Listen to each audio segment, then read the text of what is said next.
and welcome back to the Spoiler Cast, the show where we talk about movies and we don't care about spoiling them. My name is Tobias, and with me, as always, is my sister and trusted co-host, Rebecca. Hello. Hello, and welcome to this Sunday episode. I know, we had some logistical problems, so this was supposed to come out yesterday, but here we are. Yeah. Sorry.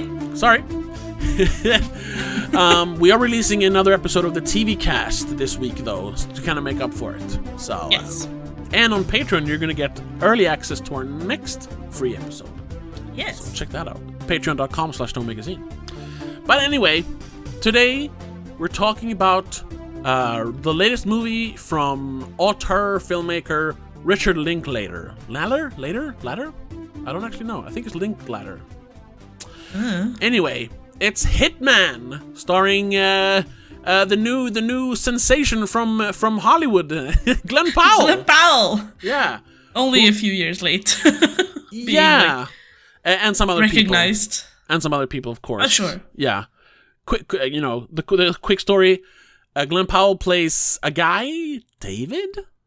Glenn? What's his name? Mike? Gary, right. Well, it's supposed to be forgettable. Is the actual point of the movie. Yeah. He's a very boring guy, you know? Yes.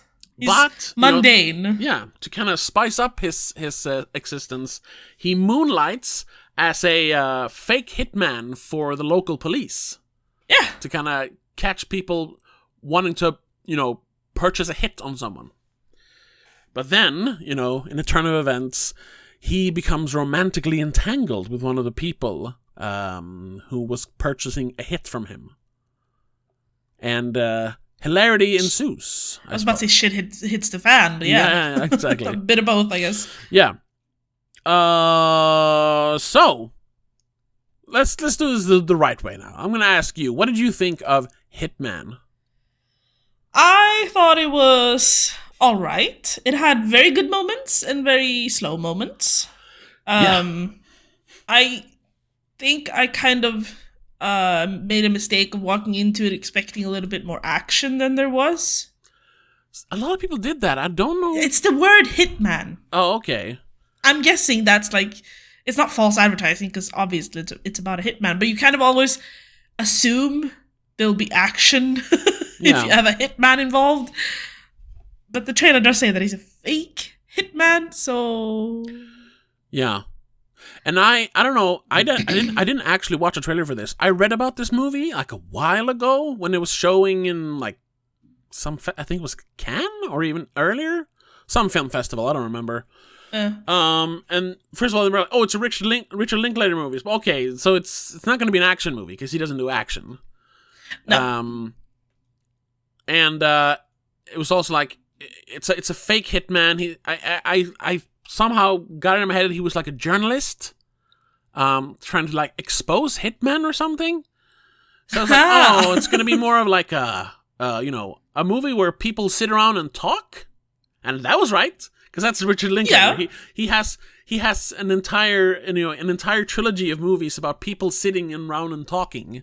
The Before trilogy. Yeah. I mean that's his big thing. That's what he became famous for. People sitting in rooms talking, like cool dialogue. And there's a lot of that in this movie. Yes. Oh my God. I did, however, assume, or I thought that perhaps the love interest would maybe be an actual hitman, and that would involve then some action. Oh, okay. Because of, I don't know, there's something in the trailer just made me think, she's the hitman. Huh. But no. No, I didn't Spoiler, really... she's not. No. I didn't really get that, no. So I wasn't... But I heard a lot of people say that they thought it was like a romantic action comedy. Yeah. But it's Richard Linklater. Why would he do that? A lot of people that assume that probably don't know who he is specifically. Okay. Yeah. Do you know who he is? Have you seen any of his movies before? Well, yeah. I mean, I've seen School of Rock. Oh, right. No. That's probably his most action-filled movie. Exactly. I'm scrolling through. I don't know if I've seen too much else, though. Fast Food Nation? Why do I recognize that? That's one I haven't seen.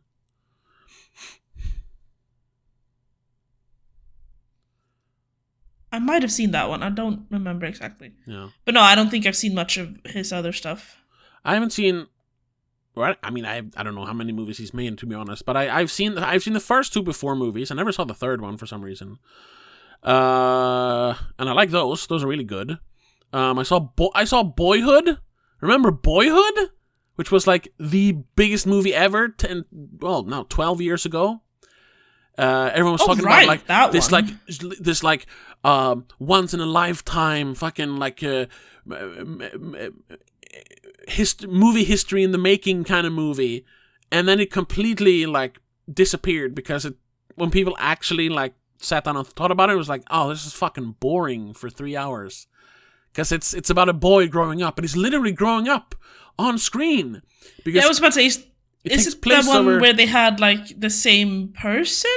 Yeah, they shot, they filmed for 12 years, and they filmed like 6 minutes per year or something, or like something like that. Well, it made out to 3 hours. I don't remember. So the main character could actually age. Actually grew up before our eyes. Like, yeah. Which, when we heard the concept, that sounded amazing. That's cool, but the thing is, he has the most regular, average, upbringing. Which is what we don't watch movies for mundane average stuff. No, we watch movies to escape normality. Yeah, you can have relatable stuff, but I mean to just have like a kid who he hangs out. Oh, his parents get divorced. The mom has a string of bad stepdads come around. Not like bad like that. He never gets like beat up or abused or anything. But they're just not chill. Yeah, not great guys. Yeah, he gets average grades. He drinks beer when he's 15. And then he smokes pot a little bit later. He gets average grades, and then he's not sure what he's gonna do in college, but he thinks he likes photography, so maybe he'll do something like that. And then he goes to college, and then the movie ends. That's what? That's the kind of people who don't even start a YouTube channel. Yeah, because their lives are so boring. Me. Like, yeah, and I remember, like, because I had heard it was like the greatest movie of all time. So when I walked out, a friend of mine texted because she knew I was gonna watch it. So was it any good? I was like, it was like, and for some reason I remember thinking it was like all right, but I had to. And this is why this is like might be the beginning of this when I talk about people say they like a movie because they think you have to like it. We've talked about that sometimes with movies. Like, this is one of those, like, if you say you don't like it, people are going to say you're dumb. So you're like, no, I do like it. Because I was like, I have to say it's good, right? Can't say it was a 3-hour boring movie about nothing. So I was like, it's really interesting the way they really captured reality, blah, blah, blah, blah, blah. You just wanted to sound cool, and basically. I never said, it's good. I just skirted around that word. That movie, nah. But he's done other great movies. His latest movie before Hitman, I think, was Apollo and a half or something like that. As a director, yes. Yeah. Apollo 10 and a half. 10 and a half, yeah. A space-age childhood. Yeah, now that was a movie about a kid growing up, but it was only one summer. And, some cool stuff happened in it. Yeah. Even though he might have embellished it a little bit. But then that's fine because it's a movie. Is it animated? It's rotoscoped. Where they like put animation over actors. Yeah. So you don't really have to. Basically a filter. Yeah. Which he had done before in a movie called A Scanner Darkly, and I think he just wanted to do that again. Anyway, yeah, and of course he made Dazed and Confused, and he made like a pseudo-spiritual sequel to that called Everybody Wants Some, or something like that. Wait, I've seen Dazed and Confused. Why can I see it? Oh, right. It's too far down. I didn't scroll that far Last down. Day of School, 1979 or whatever, 78 or something. They're all very semi-biographical, his movies. Not all of them, but a lot of them are. Like, taken from, like, things he experienced, but now he's putting it into, like, a movie. Parts of it is. or things he read about. A lot of them takes place in Texas. He made the movie Bernie in 2011, I think, with Jack Black, about a guy, a mortician, I think, who killed his wife. Yeah. And everyone was sort of okay with it because everyone hated her and everyone loved him because he was such a great guy. So they were like, well, that's weird, but I mean, it's Bernie. It's a really interesting movie. But we're way off topic here. Sorry. Hitman. No, Hitman was it was fine. I had different expectations. There were moments that went a bit slow. There were moments where they kind of rushed, and then the actual exciting part came a little bit too late in the movie and became a little bit short. Yes. And then the ending is fucking terrible. But we'll get to that. The actual, the ending, like the last, I think it's 2 minutes. I don't know. If even that. I fucking hate it. Okay. Whatever. So what did you think, in general? I liked it quite a bit. It's not like my favorite movie. I think it's a little bit overhyped. Because, it's basically 2 hours long. The first hour is, I don't know, it's very Richard Linklater because it's just people sitting around talking. And it's set up, basically. Yeah, but it's an hour setup for a rom-com. Yeah. Which this shouldn't be a 2-hour movie. This should have been 90 minutes. Like 20 minutes of setup, 10 minutes of we're romancing, and then like an hour of the mystery thing. Because that last hour is great. Because that's literally it's just him doing the fake hitman stuff for an hour.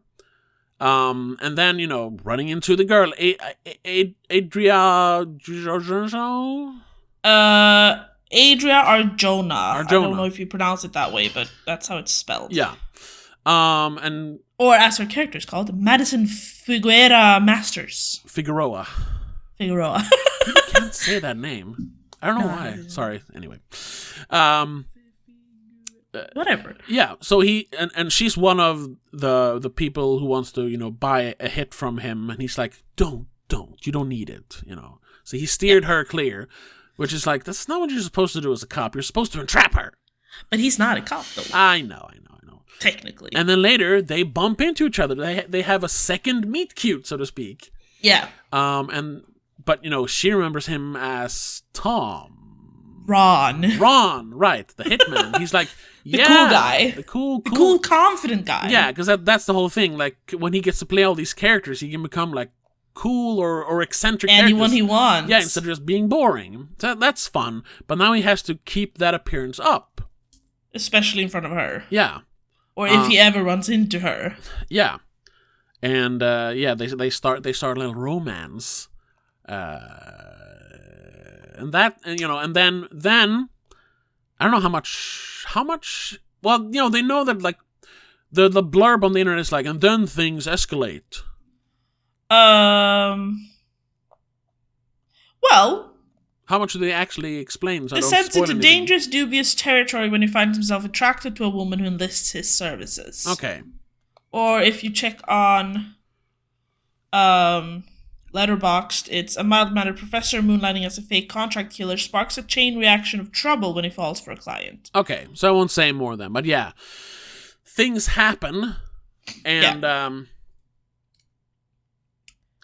like we said before, hilarity ensues. Yeah, his fake personality, Ron and Gary, kind of start clashing, and he has trouble not keeping them. Well, yes, sort of keeping them. He apart. has a little bit trouble keeping them apart. Yeah. Yeah, not because he's like, I'm going crazy, but because the two worlds are colliding. Yeah, and also he kind of wants to be like Ron, but he's not naturally. Yeah. But then that's the fun part, though. We need to throw in because he's a professor of philosophy, right? Yeah. And he has this ongoing course then with his students throughout the movie, where he talks about the id and the ego and the superego or something. Yeah, well, it's classic philosophy stuff. Well, yeah. But as his character, though, develops, that was a word I was looking for, he is talking to the students about that and exploring that and how it's working. And you can see in his professor character, in Gary, that he is changing. Even the students notice it. Yeah.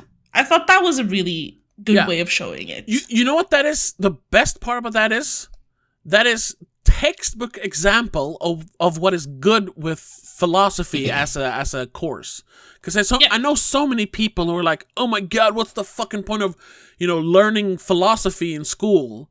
Like it's such a bullshit subject. It's like no, it's exploring yourself, your mind, your personality. It's growing as a person. It's not just it's not wishy-washy. I don't remember what he says in the movie. He says something about like you can change who you are, but not completely. When he talks to his ex. Yeah, and she's also into philosophy, and she talks about wearing masks and how wearing a mask is really just like trying to, wearing a mask is being someone else. Yeah. But that's really just you trying to evolve. Be who you want to be. Be who you want to be. It's not putting on a mask. It's trying to become that person. Trying to become a better person, Yeah. So it's not putting on a mask. It's growing. Something like that. Exactly. Something like that. Yeah, and also since you're putting on that mask, and you're being that person, it's part of who you are. So you just need to let that out. Eventually becomes natural. Yeah, but that of course happens with him because you have the scene where two of his students, like in the beginning, he's like, when he's talking about some philosopher said like you have to go outside, you need to live life, you should regret things you do because that's how you grow as a person, blah blah blah. Exactly. And they're like, says the guy who drives a 2004 Honda Civic. Yeah, and he's like, I've heard somewhere the Honda Civic isn't a real car, but it is, right? It's a real car, yeah. Thank God. I think it was just someone fucking with people. It's like says the guy who drives a Toyota Tercel. It's like just known to be just an average car, boring car. Yeah, exactly. Run of the mill. It's like saying, says the guy who drives a Prius now. Yeah, because Prius is like a pansy car. It was like the first popular hybrid. Anyway, but then, later on in the movie, when, he talks more about how, growing as a person by doing all these things, and he has become more of, he has, how do you say it? He's basically found the confidence that Ron has, and uses but it he hasn't asked Gary. Yeah, and two of the students are like, when did Professor get so sexy? Like, but that's the thing, though. And he stopped being frumpy because of it. Because he's literally frumpy in the beginning. His hair looks a little bit greasy. He's not parting it the right way. Yeah. He's wearing wrong-colored shirts who are all like pale and boring. Yeah, he looks like Mr. White in the beginning of Breaking Bad. Yeah, very basically drab and boring. And all it took was, wash your hair, part it a different way. Change out your shirts to something that's more your color palette, basically. Well, also acting different, like sure. I mean, he's more confident. Stuff. But yeah, it's finding that confidence. Yeah, it helps to dress the part, but then you can kind of be the part. That's putting on the mask, but then becoming that. Exactly. And then also, it's funny towards the end of the movie, where not spoiling anything. Where shit becomes real serious, and he like poof just goes back to Gary. He's like, oh no, it's actually serious now. I'm not playing anymore. But then he kind of uses the experience he's had as Ron to like, we can deal with this. He has grown. He has. This is the most literal arc that a character has had in a movie ever. It feels like. Yeah. Not really, but I mean, it's so much. This movie is about him having an arc. That's not just a part of the movie. That is the movie. Exactly. Him growing as a person. Then they just throw in the funny part where he gets to try out a different personality, or a few different personalities in the beginning. Yeah. The redhead eccentric and the black-haired like Russian. That was one I missed. I just saw. I saw in the beginning you kind of snoozed a little. That's what I want to get back to that. Because, like I said, the first hour is just people talking. It's good dialogue. Glen Powell is great. He's just exuding so much McConaughey energy in this. Which is kind of funny because Linklater has worked with McConaughey several times. So I'm thinking like because McConaughey doesn't really act anymore. It's been a while. He's more into like politics and just being a guy on the internet, I think now. But if this was made like 10, 15 years ago, this would be McConaughey. Yes, definitely. We get to see, I think, 1, 2, 3, 4, 5 personas then, including Ron. Yeah. But not including Gary. Yeah. But what I was saying is that there is, like, so there's the setup, like, this is what he does, and then the more he does it, the more he becomes like, oh, it's fun to dress up as different people. I'm playing characters. But that goes on for an hour. Well, 40 minutes. I say 40 minutes because there is then the romantic comedy part of it. Yeah. And they do interlace a little bit of the other people he worked with in between some of these characters. Yeah, sure. But it's like, it's so much setup that we didn't really need. I get that it's like showing him trying out different personalities and growing. It's part of his arc, but it's too long. So it was once again, textbook example of just not engaging at all for me. So I just literally like closed my eyes, like, I wasn't even tired. It was just like so. You literally snored. I heard people like laugh behind me because it happened several times. It was like I get it. Like, sure, I missed some of the characters, but I didn't really miss anything important. No, that's the thing. That's literally like this. It could have been cut down by half. Yeah, that could have been a 10-minute montage, and they could have even thrown in like 2 or 3 more characters just to have. Yeah. Because like the 4 we see that aren't really important are just caricatures of like famous people or other people you might assume are serial killers or hitmen. and it's also funny because you can tell also that it wasn't because I was tired or anything, because as soon as the plot started, I was like, zoop, my eyes just, and I had like super focused the rest of the movie. Yeah. So, I was thinking, because that never happened to me before. Usually if a movie's boring, I kind of doze off and then I just don't give a fuck. Worst example of that was when I watched the Emoji Movie. Yes, I watched the Emoji Movie. It was... I haven't even seen that. Well, it was for the memes. I could review it, and I made a weird... yes. Yeah. I fell asleep about 10 minutes in, and I woke up during the credits. And I was like, what? Huh? In the theater? Yeah. I think someone even like, dude, the movie's over. It's like, what? Oh. Jesus Christ. Oh well. Anyway, so probably didn't miss much. No. I don't know because I didn't watch it, but I've heard it's pretty bad. But this was such a good example then to show that just like, hey, if it's not engaging, I just zone out. Yeah. Because as soon as this became engaging, I was like, oh, okay. I'm watching. But unfortunately that came after the halfway point. Yeah, well, around the halfway point. Yeah. And then I think it's really good. Sure. The way it's set up. And it's also, what I think was interesting, which is, this is also very Linklater. Whenever he does something more like, not serious, but it's not just people talking. It's like, oh, there's murder and cops are involved and stuff. Kind of like Bernie or kind of like Apollo 10.5. When there's more of a plot, it's always like there could be big stakes like murder and police corruption and stuff, but it never feels like very serious. It's still very relaxed, very lighthearted. Yeah, he gets into like some serious trouble towards the end, but it still feels like. It never feels like, I can't... We're not afraid for him, really. Yeah.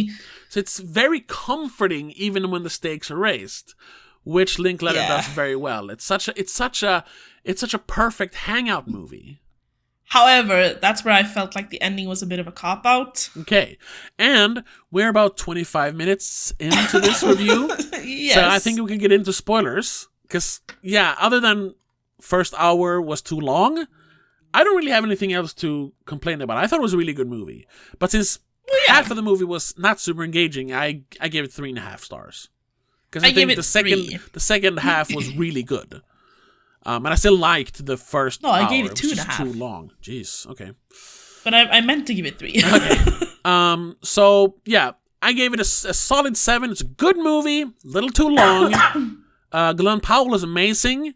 Oh yeah. This is. I'm so glad he's finally getting screen time. Yeah, 10 years too late, dude.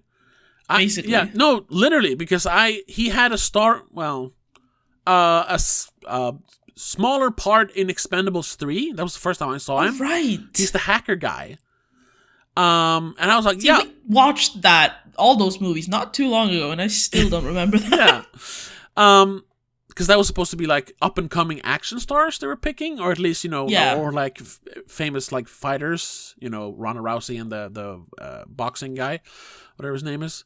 But then he was like nowhere up until Top Gun 2 years ago, 3 years, 3 years ago, 2 years ago. So it's like, why didn't he? And then now he's popping off. Two big successes this year. Anyone But You. I guess technically that was last year, but here was this year, and Hitman. And it feels like people are constantly talking about Glen Powell after Top Gun.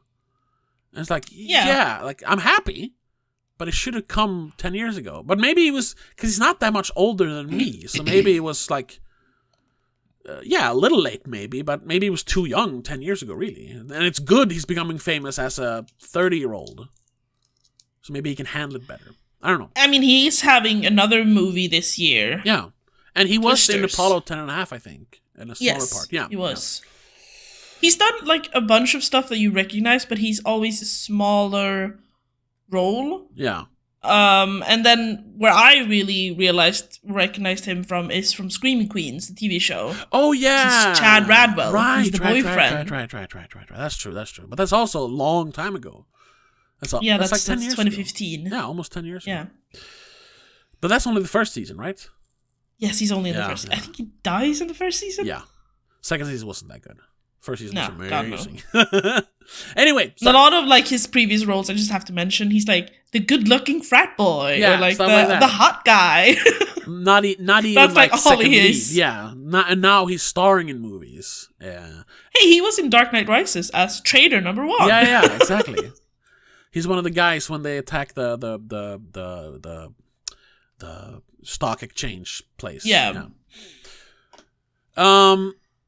I just hope I hope it's not just a flash in the pan. Like his agent got a lot of stuff for him. I hope this actually goes on because he's really good. I mean, he has 3 things in pre-production, 1 in production, and then Twisters is just completed. Oh right, yeah, he's coming up. He's doing Twisters this year as well. Yeah, that's what I meant with having 1 more. That's probably, hopefully, gonna be a success this year. I don't know.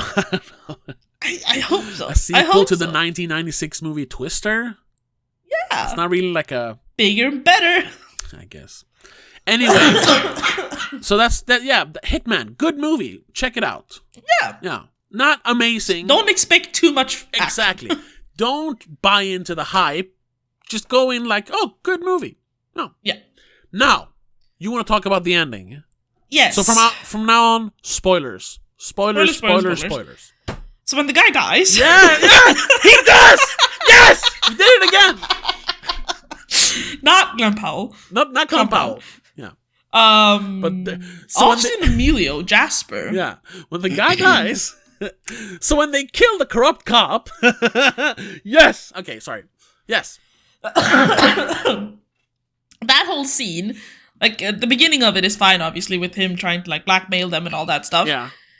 And then Gary, or Ron, I guess, becomes the real Gary, and he's like, you know what? I can solve this. I know how to fix this. That's when he literally transforms into Ron. Because Gary would have been like, He is for a second, and then he goes, no. Yeah, because he's fully and he's like, no, developed. I'm Ron. Yeah. He solves the issue.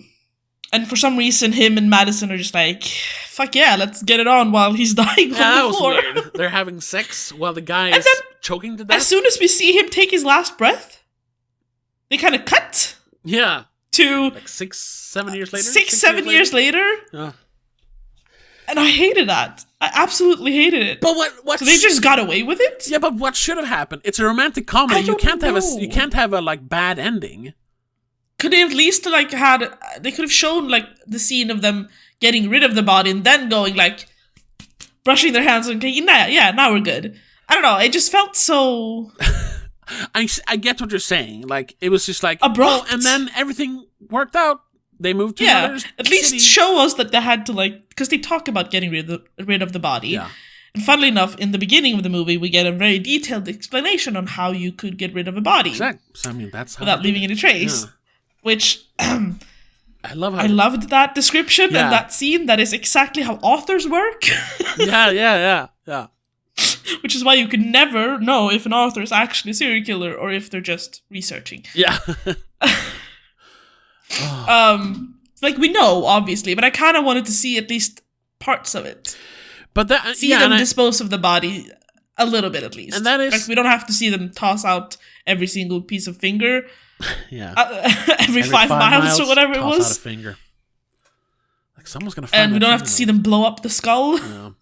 Yeah. How do you get rid of the skull? Actually, stick a dynamite in the mouth. Nothing but goo. Yeah. Honestly, it could have kind of been funny to see them like haul the body into the car and then cut to them just driving around down a long road and you see them throwing something out the window every now and then. Yeah, but the thing is, the movie was never explicit except in talking about it before that, so that would be super weird. All of a sudden we're gonna end this romantic comedy by chopping up a body in the woods. It's like, I know. And also, it's not about... But then cutting to the family part, I mean, the family ending should still be there. We just needed a little more of a better transition. Yeah, but also, because this is a romantic comedy, it's not about how they got away. It's about them, falling in love and finding each other in this crazy, situation. Yeah, I know. It just, I don't know. And that was a little bit too abrupt. That is a little bit of the problem. Like, it maybe a little too, like, not high stakes, but like, maybe a little too high concept for a romantic comedy. Yeah. Like, go for something easier, like Anyone But You. Like, hey, how about we just fake being boyfriend girlfriend, even though we hate each other? And wouldn't you know, they fell in love. That's easy. Which is where I thought it would have made more sense if Madison was an actual contract killer, and then she's like, but you're a fake one. I'm a real one, and then they kind of fall in love with him, like him being all over the top fake. But how would they meet? And she's just like, the same way, I guess. Why would she hire a hitman if she's a hit woman? Because she can't kill her own people. That would be suspicious. But she can't hit one of them, her own husband. But then one of them would be well versed in this sort of stuff, which is the point that none of them are. That's the surprise. Then that like we're very surprised when she starts killing people. Well, kills one person, I suppose. Technically a second one. Well, technically not a second one. He does, but well, yeah. That's the whole point, that they're both kind of wrapped up in this because of what happened before. I know, but I thought the trailer meant that she was that when she's like, the way she questions him, like, no, you're not a real hitman. It almost sounds like the next sentence is gonna be, because I'm a real one. Is that in the trailer? Oh yeah. What? When they're in the bar and she goes like, "Oh, okay." That was one of those scenes that I kind of like slept through when they're talking. I kind of missed when he discouraged her. Then I was like, "Oh, right," and then they fall in love. Right, I get it. But that was the second time they met, though. Like, okay. When they're in the cafe, she fully believes it, and he's like, "No, take this money, start your own life." Yeah, that was the one I kind of go away. Through. But the second one, she says that. Then the second one, they're in the bar. Yeah. And they're talking about it, and she's like, but like, what's the difference between like the hitman you and the real you? Because you separate work from your own person a little bit.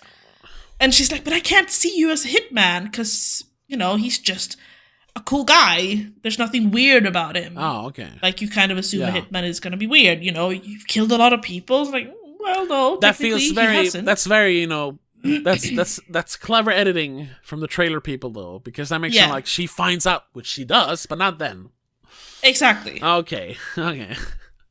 So the trailer is a little bit misleading. Yeah, sounds like it's very misleading. I'm glad I didn't watch it for once. Because I always watch trailers. Yeah, see, this is why I don't like watching trailers, really. Because normally you end up going in with one mindset, and I was like, that's not the movie. The fuck? Yeah. Well. So, I just thought the ending was, it felt almost like he's like, okay, we need to end this movie here. Yeah, it's a little abrupt. I don't want to show them killing him fully, even though we technically see him die. Yeah, he stops breathing. Which was a little bit... Yeah, I thought that was a little weird, especially since they're like... little explicit consummating almost. their love, so to speak, yeah. At the same time. I was like, whoa, really? And it was weird that's because... like borderline planned murder. it literally is. I mean, she didn't plan on killing him. No, but what they do after that is murder one. They're going down for life. For premeditated, what's the word? Yeah, this was in Texas, so they're getting the chair for that. Yeah, exactly. Yeah, premeditated, yeah. I guess it's like borderline serial killer weirdo shit. Yeah. When you're like, hey, which is it's a little jarring dying. Because usually in rom-coms it's more like, oh, but it ends with them actually not being criminals, and they serve their time. No, here it's different. It's like, oh, they got away with it. Exactly. But then kudos for trying something different. Sure. Yeah. It was a little weird, yes, but I think it worked. Honestly, it would have been better if he died from the pills, because that would have been less aggressive. But then only she would have been a killer. I know. Which is then it's weird. Now they're both killers. But it just felt so aggressive. I know. Really. I know. And like you said, that's where I was looking for. Jarring. It was jarring compared to the rest of the movie. But I think it worked out in the end. Sure. It was a little bit weird. Unorthodox, jarring, yes, but it worked. And necessary to have the end dialogue with the kids going like, oh, how did we meet? Yeah. Like, we don't need to hear that. It was enough to just have, like, jump card and then happy-go-lucky family. We don't need to hear them talk. Could have just been picture. Oh, but that's like, oh, your father was a completely different guy when I first met him. Because we know, it's a cute ending. Cute in like the, I guess. Cute. Oh, whatever. Yeah. That kind of cute. Oh. I guess. It's the it's. Or supposed to be that at least. I didn't feel it. I don't know. I wanted the Craig character to come back. Craig. Which one is Craig? The first guy he sets up when Jasper can't be there for some reason, can't go in. Yeah. I don't remember what they say is the reason. He beat up some teens and was suspended. Oh right, he was suspended, and his 120 days camera. With pay. He's like, yeah. They deserved it though. Everyone thought so in the comments. Yeah, sure, but that's not great how it way works. to set him up as a future like antagonist in the movie. Yeah, because for a while you're like, he's a bit rough, but at least he helps Gary, and I was like, oh, okay, all right. And it's like like when it happens, like, oh, it comes out of nowhere, but you're just like, no, it does make sense. He would do something like this. That fucking it suits asshole. him. Yeah. I mean, he kind of looks the part as well. He's the only guy who's like wearing leather jacket. He's got greasy. He's got hair. this like classic, greasy hair, kind of scrawny. Yeah. Looks like he's into some shady business. Yeah. Which I don't know if that's like a subplot or sub-theme in the movie. But I mean, he's been doing the fake, because he's the fake hitman first, but he gets suspended. Yeah. So he's obviously been putting on masks for years. So maybe, it can also go too far, and that's kind of where I thought this was going to go, but I guess that's too dark for a Richard Linklater movie. He never goes really that dark, I guess. Especially for romantic comedy. in the movie literally called Dark, Scanner Darkly, Sure. That's kind of dark. Anyway, I thought it was going to go like the Donnie Brasco way, where he kind of gets lost in it and like, I don't know who I am anymore. Am I Ron? Am I Gary? Hey. If this was a drama, then that's yes. what would happen, yeah.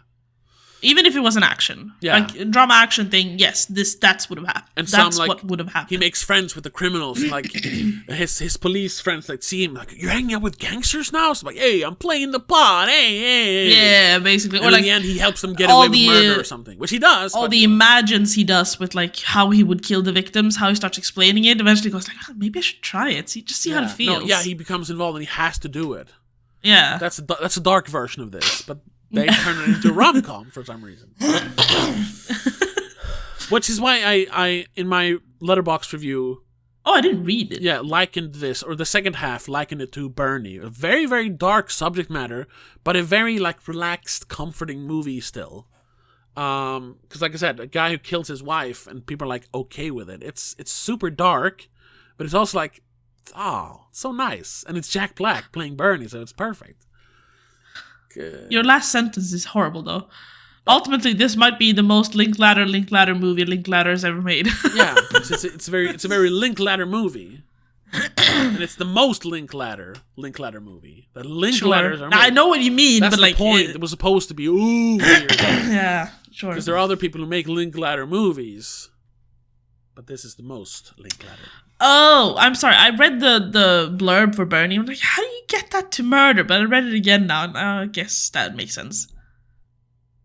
Because the blurb for Bernie is in a small town, Texas, an affable, how do you say it? Affable mortician strikes up a friendship with a wealthy widow. Though when she starts to become controlling, he goes to great lengths to separate himself from her grasp. Yeah, to the point which where I guess that assumes. Yeah. And that's also something, just like Bernie, this was loosely based on a real guy. Bernie more sticks to the real story than this do, because here they added the whole murder plot in the end. Yeah. Which is like, great credit rolls. Yeah. And also like, so like, yeah, this is not a good like based on a true story. Because they make up like most of it is made up. They just took the concept of a mild-mannered high school teacher getting involved, faking being a hitman for the cops. And they're like, that's awesome. We can turn that into a movie. So instead of telling the real Gary, whatever his name was. Johnson? No, what was it? Gary Johnson? Yeah, Johnson. Okay. Gary Johnson. They just took that concept, but in the end, they still wanted to at least acknowledge that, like, there was a guy who did all this stuff, except for the murder. Yeah. That's how you should make movies. Like, take inspiration. We've talked about that before. Like, just, you can be inspired by a bunch of shit and just make up the rest. By the way, the movie's actually set in New Orleans. It was supposed to be in Texas. Oh, okay. But they decided to. They do mention that. And set it in New Orleans instead because of tax credits and other financial elements. That's why like half of Nicolas Cage's movies in the last 15 years have all taken place in New Orleans. It's cheaper. Yeah. I just I kind of forgot about that. But I was just like, oh yeah, it's the South. It's Linklater. I bet it's Texas. It was supposed to be. That's kind of funny. Yeah. Oh, and also the real life Gary Johnson apparently passed away early on in production and never got to see the film. Oh, that's too bad. Linklater only talked to him on the phone and never got to meet him in person. Yeah. I think he would have liked that movie. I think so too. Probably would have gone like, this is a fun twist of my life. Yeah, if they captured who he was as a person, he seemed very chill. Yeah. And also because... What we saw in, like, the credits, the pictures and stuff, yeah, he seemed like really hippie. chill. Yeah. Yeah. Because I guess the real story took place in, like, the late 70s or something like that. Something like that, yeah. And I mean, when they pointed out, like, this wasn't the only thing he did. He was, like, a protester. He was, like, he worked with the military or something. Yeah. There's a bunch of stuff. It's like, dude, they could make more movies about Gary Johnson if they wanted to. Yeah. Or, just take inspiration and make other movies about it. Just, use the real man, Gary Johnson, take his life stories and just make a separate movie out of it. They could do it as, like, a pseudo-franchise and have Glen Powell play Gary Johnson each time, but it's different. Different. It's, I hate saying it, different timelines. Like, the next one is about him, infiltrating a protest group, but it's not the same Gary Johnson as in the last movie. Exactly. However, it might be confusing if they keep calling him Gary Johnson then. Yeah, but that's funny. That's when you get, like we mentioned in the, I don't remember which episode that was. We talked about the good, bad, and the ugly. Yeah, how Eastwood plays 3 different characters, but it's really the same character. Exactly. It will be that, and people will not understand it. But it doesn't really matter. No, that's true. They don't even have to like sell it as the sequel to Hitman. They could just say, "Oh, the new Linklater movie called like fucking I don't know, Protest Guy or Infiltrator or something." Yeah. And he's doing another movie with Glen Powell, and then when people watch it, they're like, "Huh?" But they never acknowledge Hitman. They just, we made another movie. I don't know. That's just an idea. It is an idea. It is an idea. I'm not saying it's a good one, but it is an idea. No, I don't remember all of the things that were in his article, so some of it might be interesting, but I don't know. This was obviously the most interesting part about him, that he was a fake hitman. Yeah, that's why they chose that. Yeah. Should be. Hold on. Let's check it up. Let's check it up. That's not how you say the words, but whatever.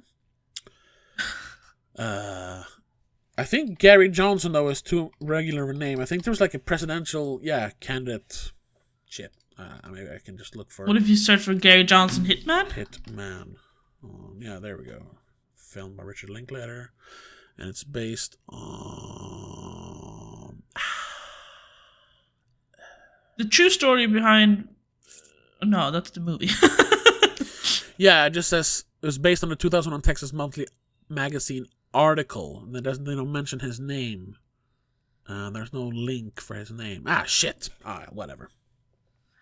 There is an article somewhere. We know that. Yeah.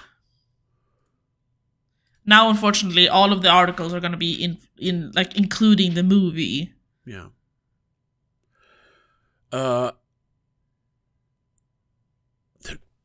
mean, I'm sure it's in there somewhere, but this looks like they don't even mention his name. Gary. There it is. Well, no, they did a lot. In the plot, they did a lot. Gary. I just wanted to see if you got...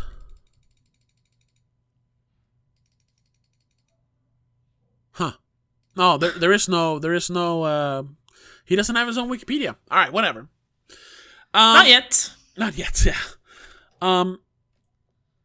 What was I going to say? Oh, right. We should also talk about how this was... Netflix bought the distribution rights for this in like 13 of their territories. We are not one of them. Here it came out in cinemas. Yes. And it's kind of funny because a lot of people online, because in America this came out on Netflix. I don't even think it was in theaters except for festivals before. No, Netflix bought they the rights. acquired the film for release in the United States shortly after the screening at the Venice Film Festival. Film it was and last Toronto year. International Film Festival. Exactly, that's where I heard about it when they were talking about Venice last year. All right, yeah, okay. Because I can definitely see this because Netflix movies always have this feeling about them. They're like, this is a Netflix movie. Remember that another romantic comedy, Always Be My Maybe or something like that? Do you remember that one? With what's her name? The comedian. Asian lady comedian. I don't remember her name. I know who you mean. I know the movie. I've seen it. Who made 2 stand-up specials while she was pregnant? Or like, she was pregnant twice, yeah. She's actually kind of funny, but... I think she's very funny. I think she overplays it sometimes. I haven't seen her in a while, but those two are really funny. Ali Wong, right. And of course, with an extended cameo by Keanu Reeves. Yeah, and Randall Park being the second lead. Yeah. Yeah, right, that movie was like a really traditional romantic comedy, but because it was on Netflix, it just got that Netflix feel. It's almost like a filter they put on or something. Yeah, and now no one remembers it. Even though that one has like the best cameo ever, Keanu Reeves plays Keanu Reeves, and it feels kind of like authentically himself. Yeah, but more. And Randall Park is playing every single Randall Park character he's ever done, but naturally instead. Yeah, and it's really good, but nobody remembers it. No. had it been in theaters, I think people would have remembered it, because it's... When did it come out? 2019. 19. Okay, I was going to say 18. Now it just becomes part of the never-ending soup that is Netflix content. And nobody remembers it. This movie, I'd say it's on par with Always Be My Maybe. Sorry, but I think it is. No. I think unfortunately it's gonna have the same remembrance as well. I think it's gonna get lost in sauce. Because it's mainly in its home country. It's released on Netflix. Yeah, people are really trying to talk it up because it is a good movie, and because it's a Linklater movie, and it really should be in theaters. It is in theaters in some countries, because Netflix didn't make the movie. Always Be My Maybe was produced made by Netflix. Yeah, this is just something that they bought. But because it's coming out in theaters here, and because we saw it in the theater, it feels more like a real movie. That's still.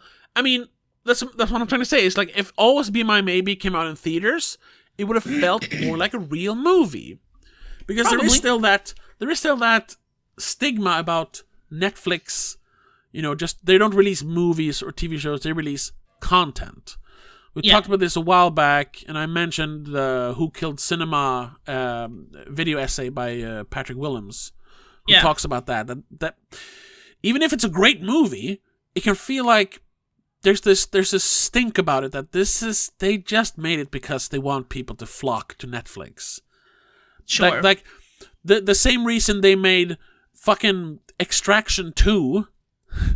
I mean, it's a good movie, but it's not because they really believe in the material. It's because they just want more subscribers. Yeah. It becomes shallow. Yeah. And unfortunately, Always Be My Maybe also kind of rides on the fact that Ali Wong had 2 Netflix specials before this released on Netflix. So you just like, oh, she's Netflix. Yeah, they probably had a contract with her, like, we're going to give you 2 specials, but then you're going to do a movie for us, so blah blah blah. Yeah. But this, however, though, it was just distributed. They just bought the rights. Yeah. So this. And like I said, we saw it in theaters, so it doesn't have that Netflix stink to it. No, but it's gonna get it. And that's... Because eventually it's gonna end up on Netflix. Yeah. And nowadays it doesn't take long until movies end up on Netflix. No. Like Godzilla -1 is already on streaming services. Yeah. And it's been for like a month now almost. Well, we just got it like the other day. Like 2 weeks ago. No. Was it that long ago? Wasn't it? No. I think so. Maybe a week. Either way. It's gonna end up on Netflix eventually, and then it's gonna get lost. Yeah. It's gonna end up right next to Always Be My Maybe. Great movies, just hidden in the countless movies that are on Netflix that you never find unless you actively search for them, because they don't match your algorithm. Yeah. We talked about one of those. We talked about Paddleton. Remember that? Yes. That could have been a great little indie movie. That still doesn't come up, even though I've seen it. Yeah. It doesn't even come up on my watch again list. It's gone. Because it's not like, it doesn't match my algorithm at all. Yeah. This beautiful little movie about 2 best friends. It's not like the greatest movie ever, but it's so... No, but... and yeah, no one's ever going to see it. There's like 5 people in the entire world who've seen that movie. Two of them are us. Yeah. The other 2 are Mike and Jay from Red Letter Media, because that's where I heard about it.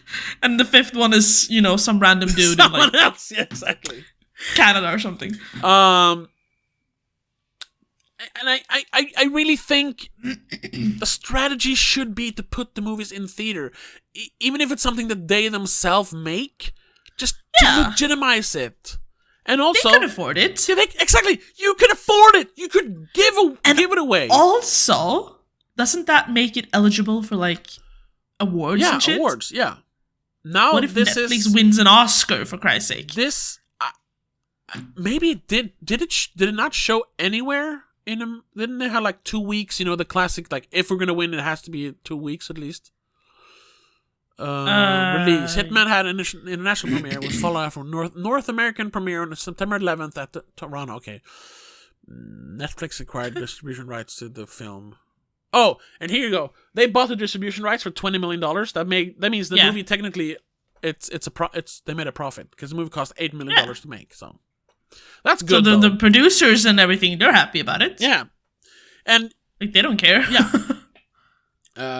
But yeah, it's not being released in cinemas like in regular cinemas in America, which means it is not eligible for Oscars. Which, I mean, I'm not saying it's gonna... United States limited. Oh, yeah. Oh, okay.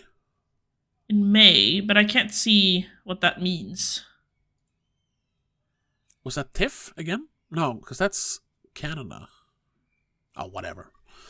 No, because you have a bunch of film festivals. You had Venice, Toronto, New York, Hamburg, London, Rio de Janeiro, Sundance, Istanbul, BCN Film Fest in Spain. Then in May, it had premieres in Russia, Belgium, Israel, Netherlands, Canada, Norway, United States, but limited. Okay, so then it was in theaters. Then it was probably in like 15 theaters for 2 weeks. That means they can win Oscars. Yeah, not I don't think this one is gonna be even nominated, but maybe nominated, but it depends on what else comes out, I guess. But exactly, I doubt it. Oh my God, Switzerland's gonna have to wait until August for the movie premiere. Yeah. But also, and then in June, United States are gonna get it on the internet. Yeah, exactly. So now. So yeah, it's June. A couple days ago. Yeah. Literally. But then you have a movie. Also came out in 2019. Annihilation. Which was produced by Netflix. Wait, didn't I just watch that one? Yeah, I think so. The one with the space cancer. Yeah. With Natalie Portman. Yeah. And there's the scary bear. Yeah. One of the scariest scenes in modern cinema. That movie... Which, because I didn't watch it with headphones, I didn't fucking hear what the bear said. Okay. That movie...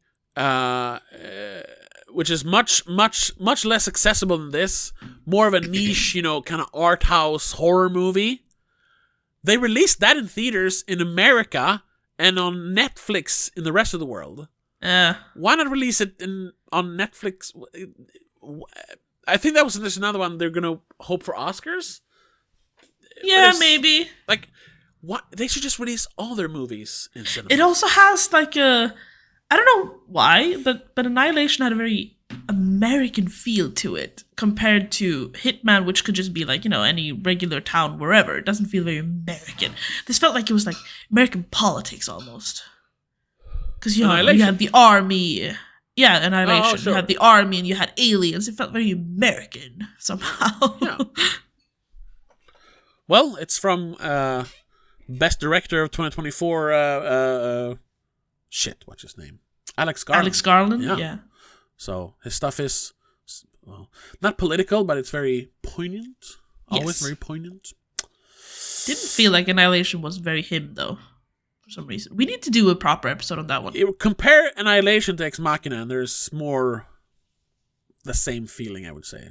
Civil War was different, but compare like Devs and Ex Machina and Annihilation. It has a very dreamlike, slow, weird, uncomfortable feeling, I think, that is really, really him. Maybe. Because he wrote The Beach, which is also like this weird, uncomfortable movie.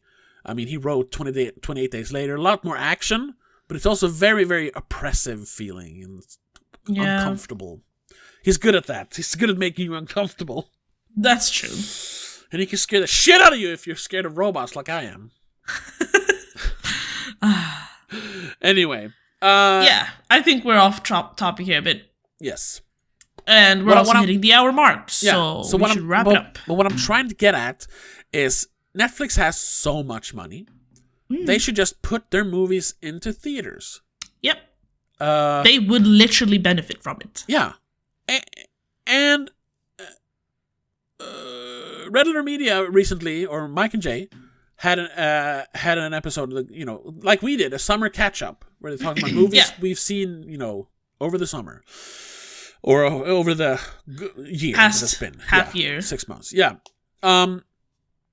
and they talked about the death of cinema. It was kind of funny because we did the same thing.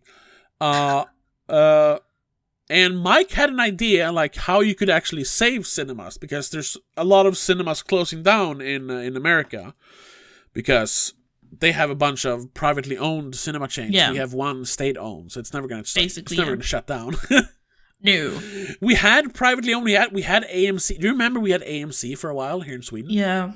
For like a couple of years, and they had to shut down because they couldn't. And we do have some private ones that aren't under the same. No, Folkets Bio. Filmstad, for example. Yeah. But they're in very... other major cities, they have their own chains, sort of.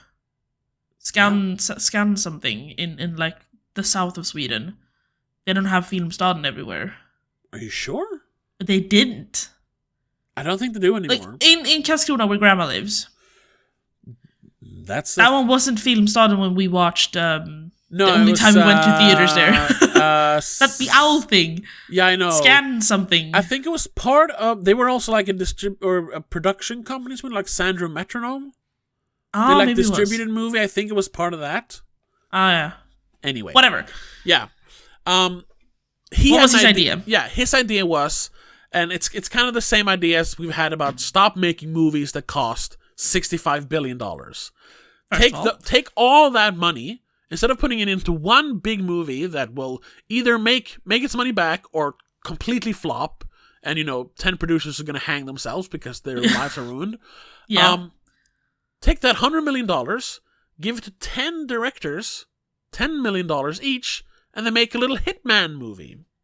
Didn't we say that last episode? No, but we've talked about that. We talked about that a long time ago now when we saw Us. And I think we might have mentioned it then when we talk about Nope again, because Jordan Peele is one of the newer directors who he's doing a lot with smaller budgets. Yeah. Even though Nope had a bigger budget, but still small. Of course. But it's not, them. Yeah, exactly. It's not Marvel. It's not Disney. It's the ones who shall not be mentioned.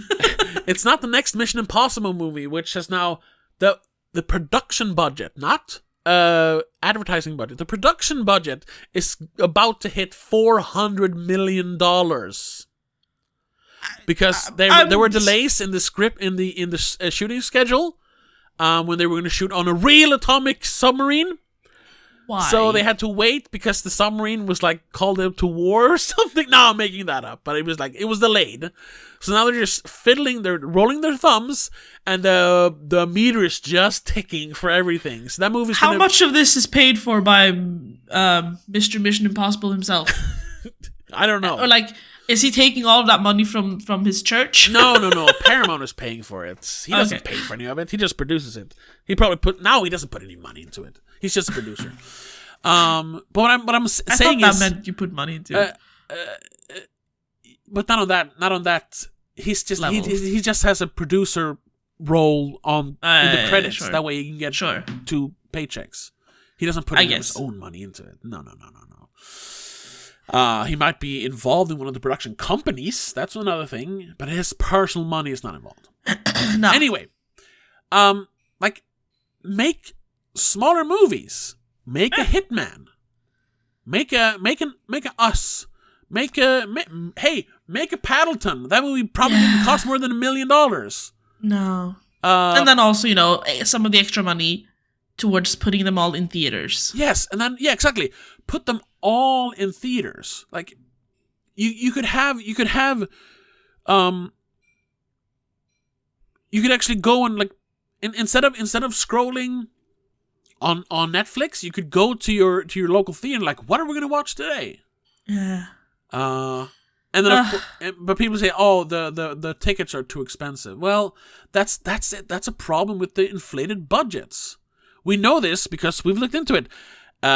When Disney spends $500 million on Star Wars, they want 65 to 70% of ticket sales. Are you insane? We also actually notice it when we buy tickets. Have you thought about that? Sometimes even when we buy the expensive seats or like the VIP tickets, if it's a smaller movie, it costs all of a sudden less. It doesn't cost more than what it used to do. But then you go and watch something like Marvel or Star Wars, and the price is like 2 or 3 times more. Yeah, because because the cinema. I think we paid for the shitty seats watching like Jurassic World or whatever the last one was called. Oh, yeah. We paid like twice what we paid for Hitman in VIP seats. Yeah. In the VIP theater. Yeah. Which is like fancy pants. The nice one. Yeah. We paid like $25 for the Hitman tickets each. Because we got the swanky VIP. Yeah. With the big leather seats and everything. Yeah. And you mean Jurassic World Dominion? Yeah, that one. One of the dumbest movies ever made. Yeah. It literally won an award. Spoiler award. Yeah. We watched it in IMAX though, just saying. Sure. Which is a little bit extra. Yeah. But I think that was like $30 or more. Almost, yeah. I think we paid 298 Swedish crowns for it. That's insane. Yeah. For a terrible, terrible, terrible movie. Yeah, and then we've gone and seen other things in IMAX where we paid about 200 Swedish crowns. Yeah. Which is like, so it's not just the IMAX stuff. No. It's, the movie. Yeah, we saw Furiosa. That was like right, Furiosa was cheaper. Yeah. It was like 60 crowns less. $6 less. It's insane. Yeah. For IMAX. For IMAX, yeah. I mean, still a lot of money, but I mean, it's less. Yeah. Yeah. So if the movies cost less, they can charge less from the theaters. Yeah. The theaters can show more movies, lower the cost, and then people can, they can actually go watch them. Yeah. He also had an idea that you can keep the high prices, but you get free popcorn and soda, because that literally cost the theaters nothing. Yeah. Now, we had that in Sweden for a while at a specific theater. Yeah, when they made VIP seats a thing. Yeah, the first one had free popcorn and soda. Which got out of hand, unfortunately. Yeah. Which is why they removed it. I think it was from one person, our friend. Possibly. I think it was Men in Black 3. He got up, I think 4 times to go get more popcorn and soda. Thing is, I've seen people do that. I always thought so it was many of them. I always thought it was more of an honor system. Like, yeah, you take 1 or 2 sodas. Yeah, take 1 popcorn bottles. That's what you can carry. Yeah. And that's it. That's what I always did. No, but the thing is, I saw people like pick up extra sodas on the way out. God. Yeah, that's how you rule. Even like popcorn, taking a full new popcorn bucket, walking out with it. Why? Are you gonna go eat popcorn in the middle of the city? No. No. You're gonna throw that out in 5 minutes. Eventually, they after a certain point of the movie, they started locking those so you could grab more, so people couldn't bring it out afterwards. Yeah. But then people, I guess, started complaining a little bit, and they just nah, this is not gonna work. Yeah. So they had to stop that. Yeah. Because humans ruin everything. Yeah, I was gonna say perfect. We're back there. Most people are dumb. People ruin things. Yeah. And on that note, yeah, we're gonna end this episode. Yes. So once again, if you're still here, and we can tell you again, Hitman, good movie. Yeah. Go check it movie. out. Sure. It's. I mean, in a year that has been a couple of big wow moments, but mostly it's been kind of like, whatever when it comes to movies. Yeah. This is one of the better, whatever movies. It's good. Yeah. It's really good. But yeah. That's it. Next week we're doing The Watchers. Yes. The big Nepo Baby movie. Because I found out it's M. Night Shyamalan's daughter's first big movie. She's directing it. Yeah. Oh. Fucking, she's well, done. We'll see about that then. I don't know what I think. What that ends up with. Her only other real credits are assistant director to her dad. This is the very definition of nepotism. Yeah. Here's a big international movie for you, my daughter. Fuck you. Anyway, he probably stood beside her and went do it this way. That's for next week. Yes. Check us out on Patreon, patreon.com/don'tmakeascene. Literally hundreds of hours of exclusive stuff. $3 and a early month. access to the Watchers episode. Yes, we're doing an early access for the Watchers next week. And I think after that, we go on a summer break, which we usually do. I guess, season end, so to speak. Kind of, sort of, I think. We haven't fully set dates for it. No, not really, but I think, because we don't really have anything planned. I know you want to do fucking Deadpool and Wolverine, I don't. Yeah, but that's later, actually, so... Oh, okay. However, that might be when we're back. We have the tradition of doing a summer episode, a little bigger episode. This year, though, we haven't really planned anything. We think we're gonna do Star Wars. Yeah, why not? And I'll say we'll talk about all the movies, and that's all I'll say right now. Yeah. Because I got an idea I want to talk with you about okay. Off air. So, to find out, check us out during the summer. Yeah.